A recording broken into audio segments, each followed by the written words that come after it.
Good evening, ladies and gentlemen, and welcome to our special coverage on Nile TV International. And today we're going to talk about the Israeli-Lebanon conflict, where Israeli troops have captured a strategic mountain topped with a crystal-built castle in southern Lebanon, in the deepest incursion into the country in more than a quarter century. Also, the capture of the Beaufort Castle near the city of Nabatea came after days of airstrikes and intense fighting in nearly villages where Israeli troops fought Hezbollah members in the area. Its capture marks a major development in the latest Israeli-Hezbollah war, which began on March the 2nd. And to talk more about this issue, we are delighted to have with us over the phone Ambassador Medhat Meligy. He's a former Assistant Foreign Minister. Thank you very much, Your Excellency, for joining us today. Thank you for having me, and happy Eid. Happy Eid to you, sir. Ambassador Meligy, I would like to start first by asking you about the latest developments on the ground in southern Lebanon, and how has Israel the capture of this castle changed the balance of powers in southern Lebanon so far? Well, I think what we can see is that the Israeli appetite to grab more land is becoming bigger and bigger. I mean, I think we all have seen before that Israel was talking about the necessity of the withdrawal of Hezbollah north of the Litani River. Now it is attacking extended sites that are above the Litani River and in an area that it didn't actually mention before. Which actually, I mean, I think that at the end we have to look at the latest strikes as not an isolated military operation, but I think it's a part of the Israeli thinking of a broader strategic effort to shape the region at the time when, as we are seeing, the Middle East is approaching or even entering a new phase of diplomatic and security arrangements. I think this is the most important thing that we have to ask ourselves. It is not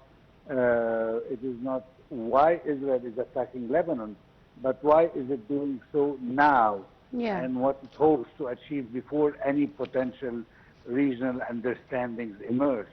This is, I think, the main question, because for decades the Israeli security doctrine has been based on maintaining the ability to intervene militarily whenever it considers necessary. And we've seen even that Israel is talking about that its intention or its readiness to attack, even if it thinks that there is an intention. And this is unprecedented in the international law, that you give yourself the right as a state to attack if there is an intention of any party that might attack you. And this is totally absurd. But of course, Israel do whatever it wants to do simply because it enjoys the full American support for anything it does. Ambassador Meligy, we are witnessing now ceasefire negotiations between Lebanon and Israel in Washington. Are the negotiations so far going to be it will be successful, or what do you think about that? Well, I think we have to look at the broader picture here. I mean, the United States is doing the same. I mean, there are exchange of attacks between the United States and Iran, for instance, while the diplomatic efforts are ongoing, which is actually becoming like an absurdity. I mean, what are we talking about if we have military operations? However, what I think is that the most important thing that we have to examine, because we have to be a little bit analytical when we are looking at the facts. What I call the Hezbollah paradox or syndrome. I mean, this is one of the most important and controversial realities, is that Hezbollah existence is now providing Israel with a permanent justification for military intervention. What I want to say is that Hezbollah is no longer an asset to Lebanon as much as it's a liability now. Israel is using the presence of a weak Hezbollah after, of course, what we call the pager battles, and after it has killed many of its leaders, starting from Hassan Nasrallah to all the way until now.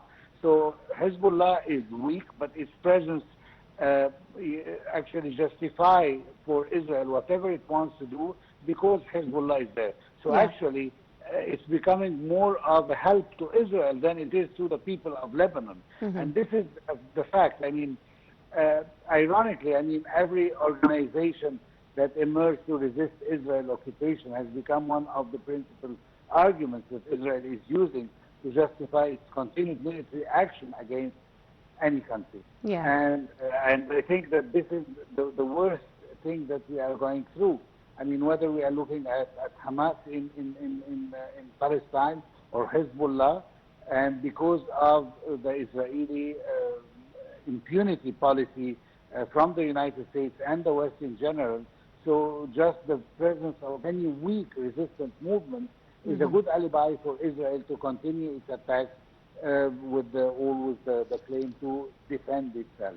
And that's why when we are talking now about is this going to succeed or not, and talking about the negotiations in Washington, I believe that without a serious pressure from the United States on Israel, I don't think that anything could succeed. I mean, we know that there is a difference of opinion between President Trump and Prime Minister Netanyahu when it comes to the scope of the wars and where we should stop.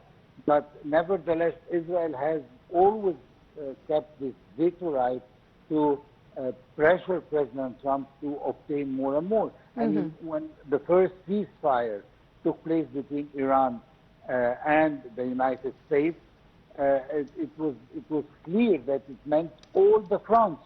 And then a simple phone call from Prime Minister Netanyahu to President Trump excluded Iran from this deal. And that's what pushed Prime Minister of Pakistan to say bluntly and clearly to the press that the deal was including all fronts, including the Lebanese front. So actually, the idea is exactly who is controlling who, and that the readiness of President Trump to, let's say, respect the Prime Minister Netanyahu ambitions to continue the wars whenever he sees it fit. And this is his problem. So we have a position here about the United States that is not, as a guarantor of all what's going on in the region, is not doing its utmost to stop Israel from continuing what it wants to achieve, whether we are talking about Lebanon or Iran or, in this case, or actually Palestine or Iran or, in this case, Lebanon. Well, Ambassador Medhat Meligy, former Assistant Foreign Minister, thank you very much for joining us today in our